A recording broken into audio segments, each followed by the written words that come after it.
Left to die at a desolate frontier outpost, a mail-order bride is claimed by a haunted rancher, their collision igniting a savage, elemental love that threatens to either forge a new future or burn their broken pasts to the ground.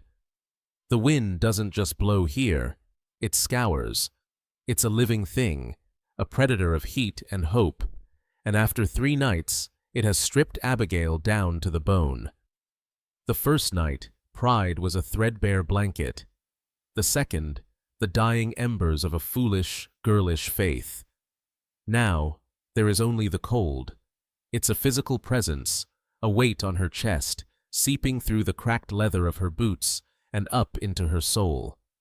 A train, a monstrous iron beast breathing steam, thunders past. Inside, framed in the glowing windows, are ghosts of a life she will never have. Families wrapped in warmth, their faces soft with laughter. She is invisible to them, a smudge of soot in the vast, indifferent darkness. The station master had made his position clear on the first night. "This ain't a charity, girl. Move along." She had simply moved to a darker shadow, where the cold was deeper. The paper note in her pocket feels like a shard of ice. Jedediah Kane. A name that once held the weight of a future, now just a whisper of betrayal. The date on it is a mockery. He isn't late. He is non-existent. A shape detaches itself from the profound blackness near the grain silo. It's not the shuffling form of a town drunk or the furtive shadow of a stray animal. This silhouette is tall, broad-shouldered, and moves with a lethal quiet. It moves with purpose. Abigail's hand, numb and clumsy, tightens on the handle of her solitary suitcase. Her heart, a frantic bird trapped in her ribs, hammers against her sternum. Fear, sharp and metallic, floods her mouth. The man stops a dozen feet away, stepping into a patch of bruised moonlight. He is all hard lines and angles, a jaw that looks carved from granite, shoulders that strain the fabric of his coat. He doesn't speak. He just watches her. His gaze isn't pitying or lecherous. It is an assessment. It strips away the layers of her frayed dignity and sees the raw, shivering animal beneath. Then, his voice cuts through the wind, a low rumble that seems to vibrate in the frozen earth itself. "You're done waitin'." It isn't a question, it is a verdict. Come with me. Part 1. The Covenant of Silence. His name, she would later learn, was Silas. He offered neither his name nor his hand, and she, in her desolate state, asked for neither. Names were for people who belonged somewhere. They were 2 phantoms moving through the skeletal main street of Redemption's Gap, a town that felt more like a boneyard than a settlement. He didn't offer his coat. The gesture, she knew instinctively, would have been a lie. This was not a chivalrous rescue. It was a transaction she didn't yet understand, a claiming. He moved with a coiled intensity, a silent challenge to the world, and she followed in his wake, a moth caught in the gravity of a dark star. The mule-drawn wagon waited like a patient beast, as weathered as its owner. He tossed her suitcase into the back with an unceremonious thud and then turned to her. His hands clamped around her waist to lift her onto the seat. They were rough, calloused, and radiated a startling heat that shot through the layers of her frozen clothes. The touch was impersonal, functional, yet it sent a violent jolt through her, a spark of raw life in the barren landscape of her soul. The journey was a void of sound, save for the groan of the wagon wheels and the keening of the wind. She huddled on the hard seat, the shivers finally taking full command of her body. She risked glances at his profile, etched against the star-dusted canvas of the night sky. A hawk's nose, a grim slash of a mouth, and eyes that seemed to hold the vast, aching loneliness of the prairie itself. Who was this man who had spoken her fate into existence? A devil? A savior? Out here, she knew the line between them was thinner than a razor's edge. He navigated the trail with an unnerving familiarity, a path invisible to her own eyes. When the cabin appeared, nestled in a hollow as if hiding from God, it looked less built and more like it had been coughed up by the earth. A crooked stone chimney bled a thin, gray ribbon of smoke into the night. "It ain't the Ritz," he grunted, the first words he'd spoken since the station. "But the fire's lit. Stew's on." He helped her down, his grip just as firm, just as unsettlingly warm. The inside of the cabin was a fortress of masculinity, Spartan, functional, yet immaculately clean. A fire roared in a massive stone hearth, its light throwing dancing, distorted shadows on the log walls. The air was thick with the scent of pine, wood smoke, and something else. A deep, settled sorrow, like dust on old furniture. In the far corner, almost lost in the gloom, sat a small, empty cradle, a silent, heartbreaking testament to a ghost. Without a word, he ladled a thick, dark stew into a tin bowl and handed it to her with a hunk of dark bread. She ate like a wolf, a ravenous, desperate hunger overriding any sense of decorum. The hot liquid scalded a path down her throat, chasing the cold from her core. He didn't eat. He leaned against the doorframe, a sentinel watching her, his expression as unreadable as the night sky. When the bowl was empty, she found her voice, a raw croak from a throat tight with unshed tears. "Why?" He pushed off the doorframe and stalked to the fire, seizing an iron poker. He jabbed at the logs, sending a violent cascade of sparks up the chimney.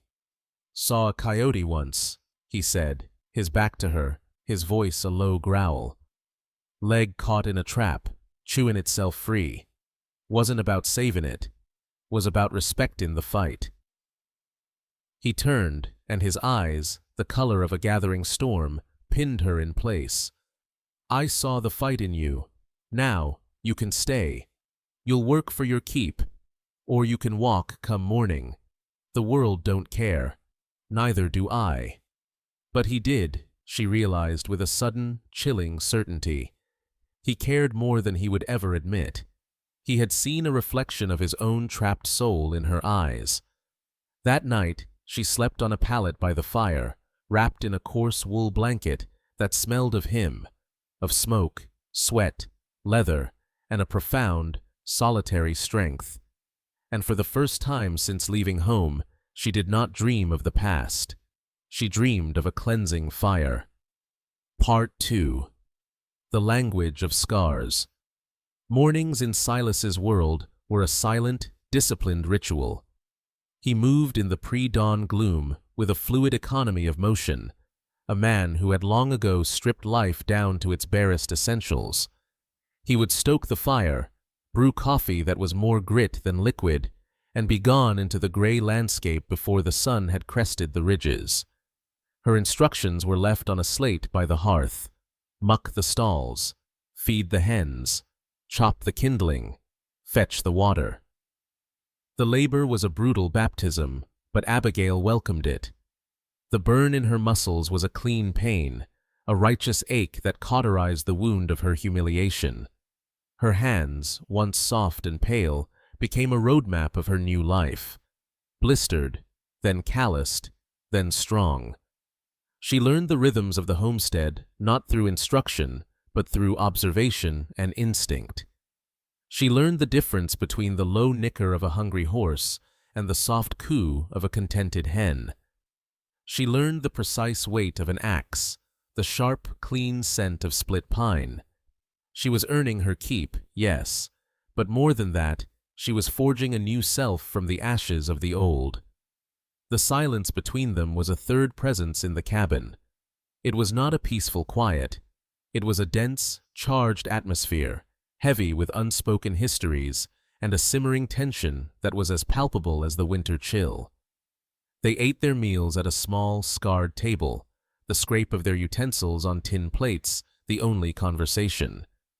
Yet, across the flickering lamplight, their eyes would clash, a silent, visceral communication. In his, she saw a man wrestling with a ghost.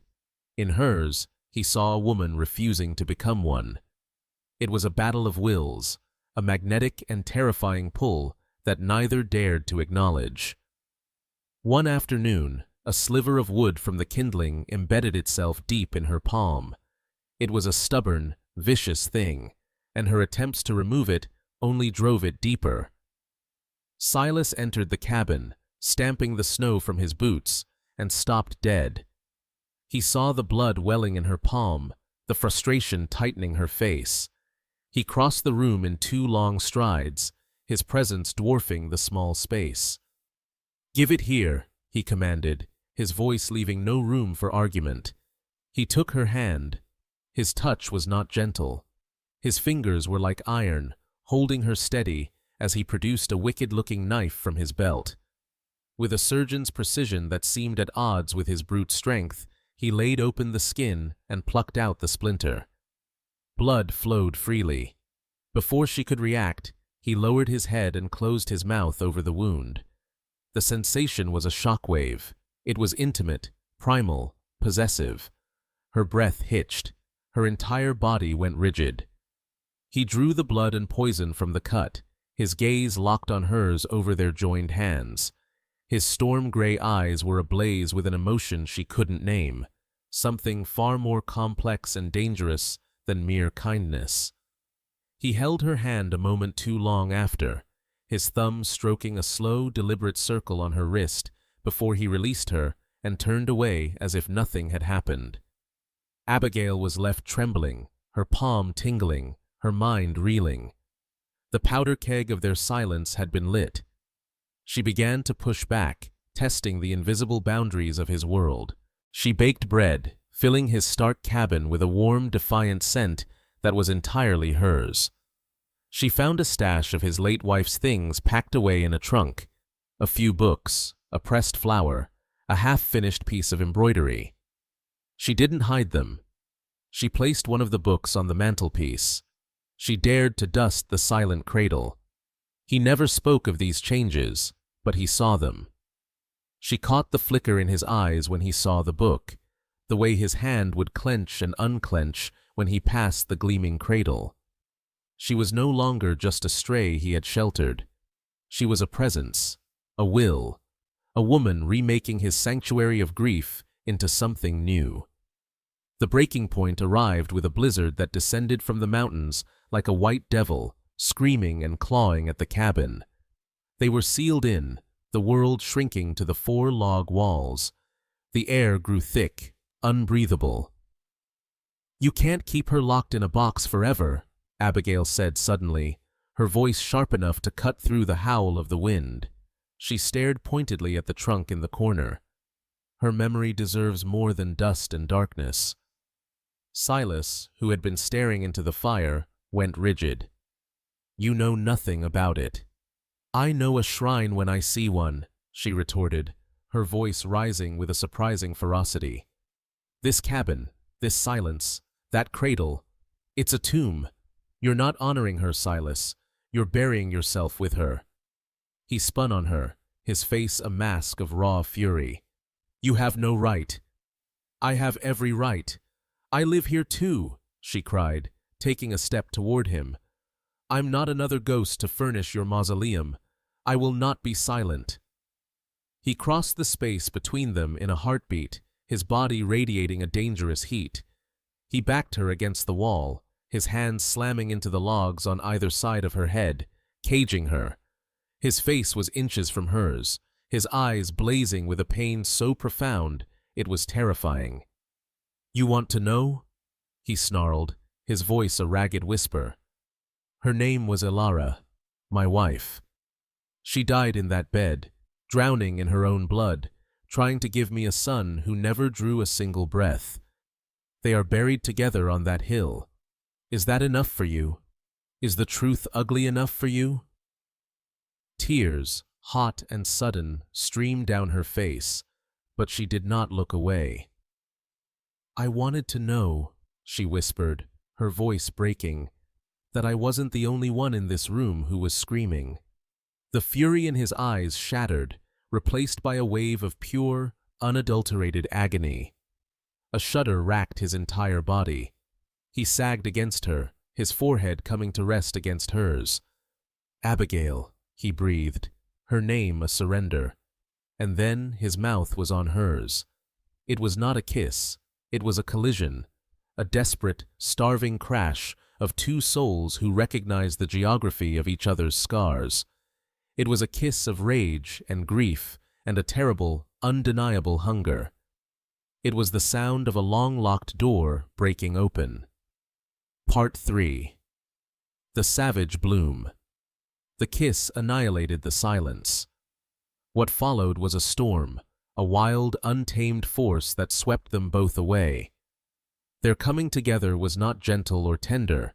It was a raw, elemental collision, a desperate attempt to burn away their ghosts in the crucible of each other's bodies. It was the language of the untamed, spoken in frantic touches and breathless gasps. In the aftermath, the cabin itself seemed to breathe differently. The air, once stagnant with grief, now crackled with a volatile, electric energy. They were hyper-aware of each other, their bodies humming with a constant, low-grade current of desire. A brush of hands over the water bucket became a charged event. A shared glance across the dinner table held the weight of 1,000 unspoken words. Their passion was a thing of the wilderness, unpredictable, fierce, and beautiful in its savagery. It flared up without warning. In the hayloft, with the sweet scent of dried clover mingling with the salt of their skin. Against the rough-hewn kitchen wall, a simple question turning into a desperate embrace that left them both breathless and dusted with flour. They did not speak of love. They spoke in a more ancient tongue, the frantic rhythm of their hearts, the possessive grip of his hands in her hair, the answering arch of her back. But ghosts are not so easily exorcised. One night, a nightmare clawed Abigail from sleep. She was back on the station bench, the cold a living entity, the mocking face of Jedediah Kane laughing at her from the window of a departing train. She sat bolt upright, a strangled cry caught in her throat. Silas was there in an instant, a warm, solid shadow in the moonlight. He pulled her against his bare chest, his arms a cage of safety. "You're here," he murmured, his voice a low rumble against her ear. "You're safe." "No," she sobbed, the words torn from her. "I'm a joke, a cast-off, a mail-order bride no one even bothered to collect." He tightened his hold, his hand tangling in her hair, forcing her to look at him. "That girl is gone," he said, his voice fierce, absolute. "She froze to death on that bench. The woman in my arms, the woman in my bed, she is a survivor. She is a fighter, and she is mine." His words, possessive and brutal in their simplicity, were the anchor she desperately needed. He wasn't offering pretty comforts. He was stating a fact as solid as the mountains outside. His own ghosts, however, were more stubborn. Sometimes, in the quiet aftermath of their lovemaking, she would see a shadow pass behind his eyes, a flicker of guilt that he tried to hide. She knew it was Elara. She knew she was sleeping in a bed that had once been hers. The thought was a cold stone in her stomach. She found him one afternoon on the windswept hill, standing before the two simple crosses of weathered wood. He was so lost in thought he didn't hear her approach. "I don't know how to honor you," he said to the wind, his voice thick with a pain that lanced her own heart. "And love her too. It feels like a betrayal also." This was a battle she couldn't win with passion or fury. Instead of retreating, she walked to his side, the crisp snow crunching under her boots. She didn't touch him. She just stood with him, sharing the cold, sharing the view. "Maybe," she said softly, her breath pluming in the air, "honoring her isn't about staying frozen in the past. Maybe it's about letting the life she gave you be lived." She paused, then added, "You can't betray a memory, Silas. You can only betray the future." He turned to look at her then, his eyes filled with a raw, desperate turmoil. "How did you get so damn wise?" he whispered. I'm not wise, she answered, meeting his gaze without flinching. I'm just a woman who knows what the bottom looks like. There's nowhere to go from there but up. He didn't reply, but his hand found hers, his fingers lacing through hers. They stood there for a long time as the sun bled across the horizon, two living souls paying tribute to the dead, their love a fragile, savage bloom pushing its way through the frozen ground. It was not a gentle love. It was a love of grit and scars and shared demons. It was the only kind of love that had a chance of surviving in this unforgiving land. And, they were beginning to realize, it was the only kind of love that could truly save them. Part 4. The Sound of a Name. The spring thaw was a slow, muddy affair, but as the land came back to life, so did the world beyond their hollow. The time came when they had to face redemption's gap. As they rode into town on the wagon, a palpable hush fell over the main street. Doors creaked open. Faces appeared in windows. Whispers followed them like biting flies. There she is, the station girl, living in sin with Silas Blackwood. Abigail felt the familiar heat of shame creep up her neck. Her first instinct was to shrink, to make herself small. But then she felt Silas's hand rest on the small of her back, a firm, proprietary pressure. It was a silent, unyielding declaration. You are with me. Let them stare. He walked with his head high, a silent thunder in his gaze as it swept over the gawking townspeople. He moved through them not as a man returning to civilization, but as a king returning to a kingdom that had forgotten its fealty. His defiance was a shield, and she stood straighter within its protection. The confrontation they both knew was coming happened at Gable's Mercantile.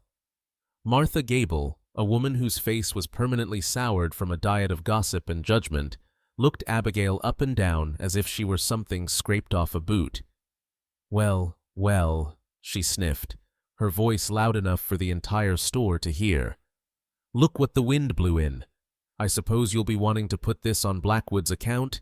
He does have a habit of collecting strays. Before Abigail could even form a response, Silas stepped forward. He didn't raise his voice. He didn't have to. He placed a stack of heavy gold eagles on the counter. The sound, a definitive metallic thud, silenced the entire store. Her name, Silas said, his voice a low, dangerous growl, is Abigail, and she pays her own way. Now, you will give her what she asks for, and you will do it with a civil tongue in your head, or this store will never see another dollar of my money. Am I understood? Martha Gable, whose entire business depended on the patronage of the outlying ranches, turned a pasty white. She scurried to fill their order, her sneer replaced by a fawning, terrified obedience. Leaving the store, Abigail felt a dizzying rush of power. He hadn't just defended her. He had given her a name and a standing in a town that had tried to render her invisible. Their relationship, forged in the crucible of isolation, was now being tempered in the fire of public opinion. They became a deliberate spectacle. He would stop in the middle of the street, pull her into his arms, and kiss her, a deep, searing kiss that was a flagrant challenge to the town's pinched morality. She, in turn, learned to laugh again, a full-throated, joyful sound that seemed to shock the dusty air. They were a scandal, and they reveled in it. The whispers didn't stop, but their tone shifted. Contempt began to curdle into a grudging awe, then respect. They were no longer the hermit and his whore. They were Blackwood and his woman, a force. The true turning point was the Founders' Day dance. It was held in the town hall, a stuffy room smelling of sawdust and stale punch. As expected, Abigail was a pariah. The women turned their backs. The men shuffled their feet and looked away. She stood by the wall, the old feeling of isolation a cold hand on her heart. Silas had been watching from the doorway, his eyes narrowed. He pushed off the frame and strode onto the dance floor. The musicians faltered for a moment as he took Abigail's hand. "Play," he commanded, and they obeyed. He pulled her into his arms, and they began to waltz. They were the only couple on the floor. He moved with a surprising grace, his lead firm and confident. He looked only at her, his stormy eyes softening into something she had never seen before: pride. In that moment, with the entire town as their audience, the world fell away. It was just the two of them, a man and a woman who had clawed their way out of their respective hells and were now, defiantly, dancing. They were no longer hiding. They were home. Part 5. Ashes and Absolution. The love between them was a wildfire, but even wildfires burn around the oldest, wettest logs. For Silas, the last bastion of his grief was the things in the trunk. For Abigail, it was the name she had never fully claimed as her own. The past was not yet done with them. A letter, forwarded from a town she had tried to forget, arrived with the mail. The elegant, cruel slant of the handwriting was her father's. Her hands shook so violently she could barely break the seal. The words were a masterpiece of cold fury, of a patriarch's wounded pride. He wrote of the shameful stain she had brought upon their good name, the gutter-snipe rumors of her new life. It ended with a line that was both a condemnation and an execution: "You are henceforth a stranger to this family and to God." The world went silent. The numbness was a familiar poison, the same cold death she had felt on the station bench. She was unmade, undaughtered, a ghost with a borrowed name and a damned soul. Silas found her by the creek, the letter a mangled fistful of paper in her hand. He saw the look on her face, the utter desolation, and his own face hardened into a mask of stone. He gently uncurled her fingers and took the letter. He read it, his jaw tightening until a muscle leaped along his cheek. Then, with a quiet, deliberate violence, he ripped the letter into shreds and cast them upon the water. They scattered and sank like a sinner's ashes. "A man who can write such words is not a father," he said, his voice like rocks grinding together. "He's just a bookkeeper of grudges. His ledger is meaningless here." He took her chin in his hand, forcing her to meet his eyes. "Your life did not begin in his house. It began the day you stood up and walked away from it. It began the day you refused to break." He led her back to the cabin. He strode to the old sea trunk in the corner, the one that held the last tangible pieces of Ilara. He threw open the lid. Inside lay the carefully folded artifacts of a life cut short: a wedding dress, a book of poetry, a tiny pair of knitted booties. "I kept it," he said, his voice raw, "because I thought throwing it away would be like throwing her away. I was wrong." He looked at her, his eyes filled with a new, searing clarity. "This isn't honoring her. It's a cage, for both of us." He began to build a pyre in the yard, stacking the contents of the trunk with a somber reverence. He did not ask for her help, but she gave it, handing him the delicate, painful memories. He saved the cradle for last. With a heavy sigh, he picked it up, carried it to the pyre, and laid it on top. He lit the fire. They stood together and watched as the past went up in flames, the smoke carrying the scent of lavender and cedar and old promises into the twilight sky. It was a funeral. It was a baptism. As the last embers glowed against the darkness, she spoke into the quiet. "My name is Abigail Rose Thompson," she said, the words feeling both foreign and true on her tongue. "I am the daughter of a man who loves his name more than his child. I ran away because I believed my soul was worth more than his business contracts." Silas turned to her, the firelight dancing in his eyes. He reached out and gently traced the line of her jaw. "Abigail Rose," he repeated, the name a vow, a rose that learned to grow in rock, a damn miracle. He leaned in and kissed her, a slow, deep kiss that tasted of wood smoke and absolution. It was a kiss of peace, of beginnings. "You are not a Thompson," he murmured against her lips. "You are a Blackwood. You are the Lady of Sunbend, and you are home."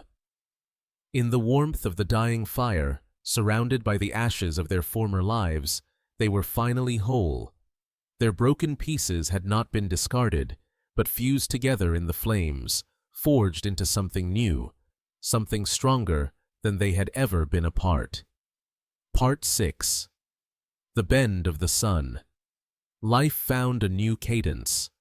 The wild, desperate passion did not vanish, but settled, deepening into a steady, radiant warmth that lit their days and filled their nights. It was the difference between a lightning strike and the sun. The silence was gone, replaced by the easy rhythm of conversation, the sound of her laughter mingling with the low rumble of his. The cabin, once a monument to sorrow, became a home. They worked the land as partners, their hands and bodies moving in a familiar, unspoken dance. They planted a sprawling garden, the neat rows of green shoots, a vibrant promise of a shared future. Together, they raised a new barn, its massive beams a testament to the strong foundation they were building, not just of wood and nails, but of trust and love. The town, witnessing this transformation, began its own. The women who had once turned their backs now offered hesitant smiles and recipes for preserves. The men who had averted their eyes now greeted Silas with a newfound respect and would nod to Abigail, a silent acknowledgement of the formidable woman she had become. Martha Gable herself offered a jar of her prize-winning peach jam, an awkward but sincere treaty of peace. One evening in late summer, they sat on the porch they had built together, watching the sun dip below the mountains, setting the sky ablaze. Silas took her hand, his thumb stroking the calloused skin of her knuckles, a map of their shared labor. "I only ever saw this land as a place to endure," he said, his voice thick with an emotion he no longer tried to hide. "A place to serve my penance. You made me see it's a place to live. You taught the sun how to find its way back into this valley, Abigail." He slid off the porch railing and knelt in the dust before her. He held no velvet box, no glittering ring. He held out his empty, scarred hands. "I have nothing to offer you but my name, this land, and a heart that you somehow taught how to beat again," he said, his voice shaking with the weight of his words. "It's a broken-down, busted-up thing, but it is yours, all of it, for as long as you'll have it. Marry me, Abigail Rose. Be my wife, not in secret, not in defiance, but in the light." Tears streamed down her face, but for the first time in her life, they were tears of pure, unadulterated joy. This was not a bargain. This was not a rescue.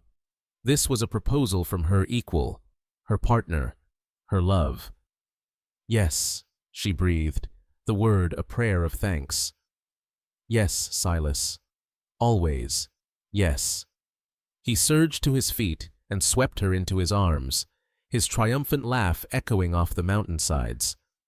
Their wedding was a simple affair, conducted on their porch by a traveling judge, with the mountains for their clergy and a handful of townspeople, the blacksmith, the doctor, even a sheepish-looking Martha Gable, as their congregation.